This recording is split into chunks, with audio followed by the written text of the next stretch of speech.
Good afternoon. Thanks for joining us. Bill is off tonight. A threat called into ThedaCare Regional Medical Center in Appleton, the second false alarm this afternoon. As we first told you, a similar incident at Aurora Baycare also being called a false report. Police are investigating and say similar threats have been reported in the state. Our Emily Byer joining us live now in Appleton with what we know right now. Emily.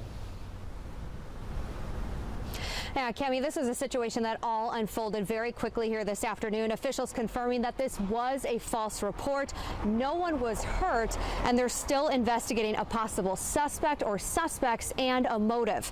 Authorities say a call came into the hospital here around 12:30 today. That caller, according to police, said they were in the parking lot of the hospital with an AR-15 and they were going to cause harm. Officers were also informed that other hospital facilities across the state were getting similar calls, including Aurora Baycare in the Green Bay area.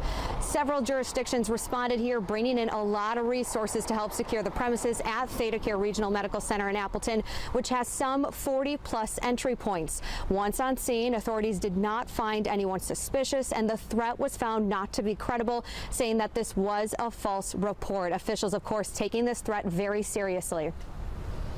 I think any threat coming into our community we're going to take seriously, right? We want to make sure that our community understands that a threat, especially of this nature, to do harm to people, especially in any facility within our community, whether that is a school, that's a hospital, that's a place of work, is a serious thing, and it's going to be taken serious with those consequences. And now the investigation is ongoing, but when it comes to consequences, there are a couple layers to this. I want to walk you through them. Depending on what this investigation finds, a false information report could lead to hefty fines, possibly a disorderly conduct charge, and if this is found through the investigation to be connected to swatting, this could be ups that, making it a Class I felony, which then would come with some jail time. Cami.